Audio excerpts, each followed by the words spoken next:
Yo, what is going on, guys? I have another review video today. But let me just address the elephant in the room. I know what you're all thinking.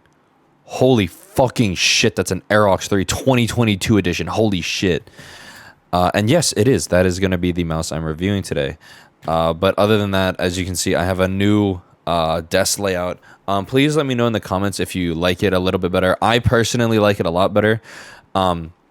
Main reason this thing switched is because this monitor used to be mounted and then to my right, but I just decided to just flip my monitors, and because I did that, you know, my camera has to move also. I tried putting it over here, like where my mouse bungee is, and I just look all sorts of fucked up, so I just decided to put it to my right. But anyway, I'm gonna get into the review, and first things first, I really want to talk about shape comparison. So a lot of people were comparing it to an XM1, and that is just probably like the worst comparison you could do. It definitely has its similarities. I won't lie, it has similarities. It, you know, has a big hump in the back and it has low button height, but that is where everything ends. You can clearly see it's nowhere near as wide. So it's thinner than an XM1R, and it doesn't fill your palm nearly as much. I pretty much only have my Superlight here for like a, you know, more people have a Superlight than an XM1, I think. So then you can have a shape comparison there. But just like holding the mouse in my hand, comparing these two just off of like raw feel.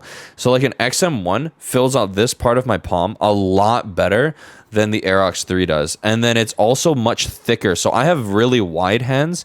And because I have wide hands, I typically prefer wider mice. And this feels so comfortable in terms of like the grip where like my ring, pinky, and thumb are. So like grabbing it over here feels really, really nice. And it's not that the Aerox 3 feels bad or cramps my hand, but it is much thinner. Like just going back and forth, it's much thinner. So I do have to apply a little bit more pressure to grab this mouse for flicks. Not so much for tracking, mainly just for flicks. But I just wanted to get that short short mouse comparison out of the way, because a lot of people say that it's like an XM1 and it just isn't. Especially in terms of like features, it is definitely not close. So I don't even know what kind of fucking clicks they use. I looked it up. They say they use IP45 switches that are rated for 80 million clicks. That could mean fucking anything to me. I don't care. I want to know if they're Kale, Omron. I guess they're just a proprietary switch made by themselves. I don't know. But they're really clicky and tactile, so they feel nice. They feel good. That's a good thing. There's a teeny tiny bit of post travel. There's not a whole lot of pre. And I always test that during reviews, mainly because if I don't feel it in game, or if I don't feel it without thinking about it, then it doesn't really matter to me. In terms of scroll wheel, you can see that it's really like sunk in there. It's definitely not protruded. It's not hard to get to either. It was pretty easy to reach, so it's not that big of a deal. Just be sure that, you know, it is quite low. It's not as, you know, nice and protruded like a Superlight is. But in terms of like the scroll wheel, actually, the grooves are fantastic. I love these grooves. They're really, really nice, very grippy, really defined steps also. So it was a really good experience when I was using the scroll wheel. In terms of side buttons, these are fucking horrible. They're really, really bad. I was thinking earlier, like, oh, I almost never use side buttons in like whatever game I'm playing. And even just for browsing purposes, going back and forward through my Google tabs was a nightmare with this mouse. I just did not like it at all. I would sometimes just manually click it instead of using the side buttons because I dislike them that much. There is a good bit of pre-travel and a whole lot of post-travel. There is a lot of post-travel on these side buttons. And they're also almost flush with the mouse.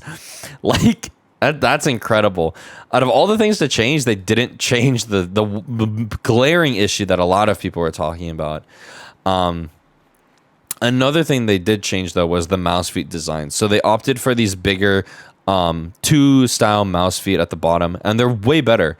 I never tried the original, but just the fact that I don't like 4 style skates anyway. But I can just imagine how much of a nightmare that must have been on those thin ones. Those stock ones were thicker than I had expected, actually. They also didn't feel like anything special. These are core pads. Sorry, I didn't say that at the beginning.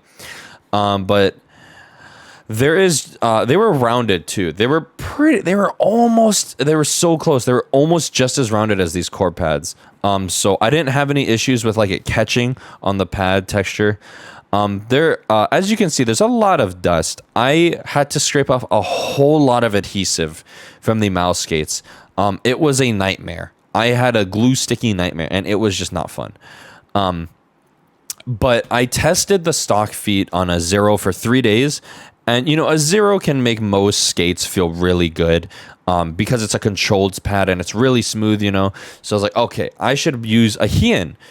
Because typically on textured pads like a Hien, you will typically feel the mouse feet if they're scratchy.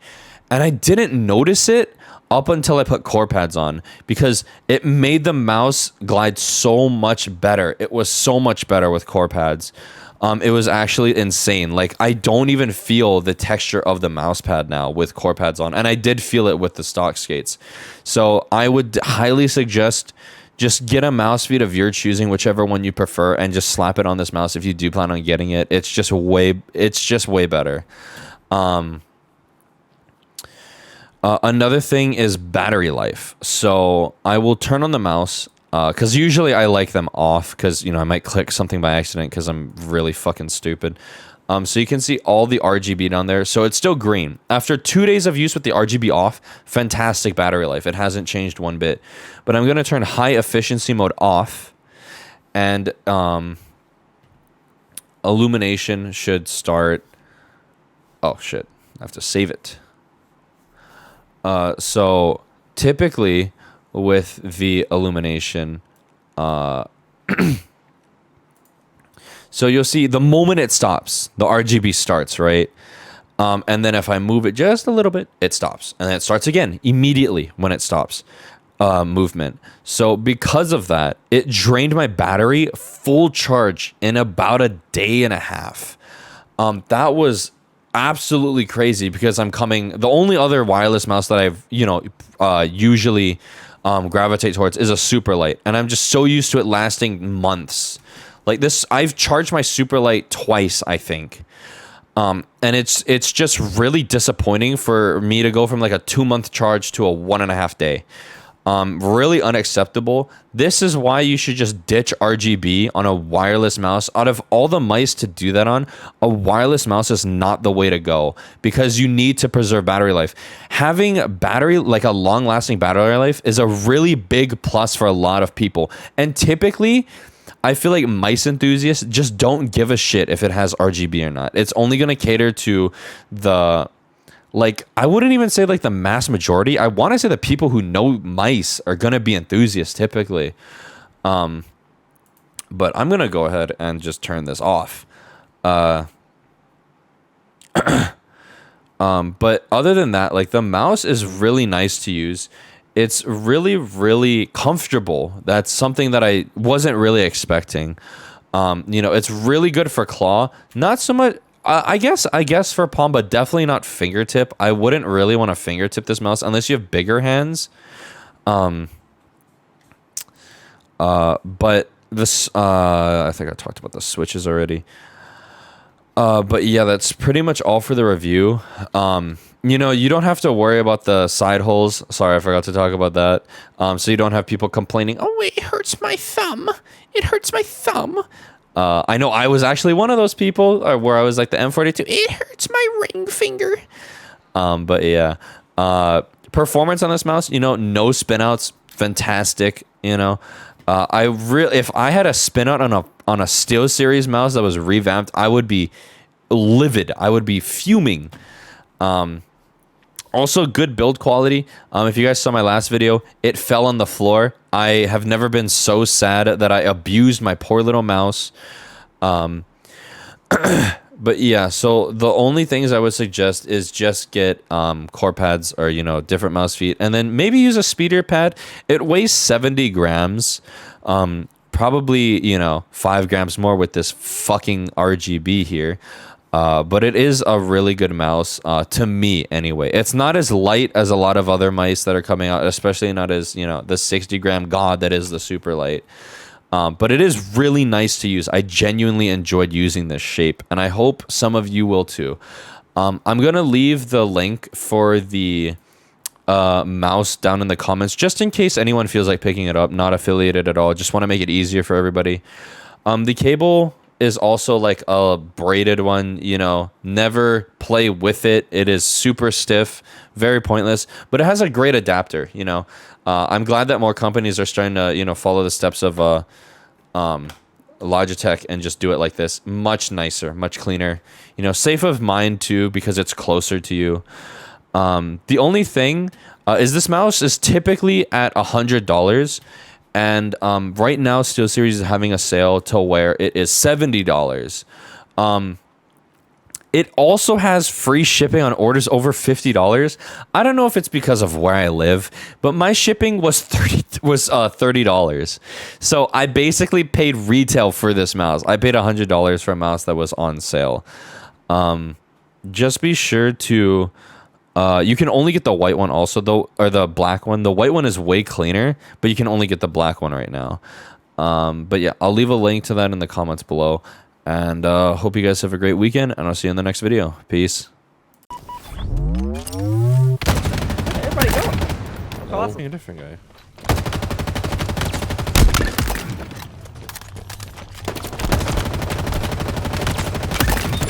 What the fuck? Look at you! Look at you! Oh my god!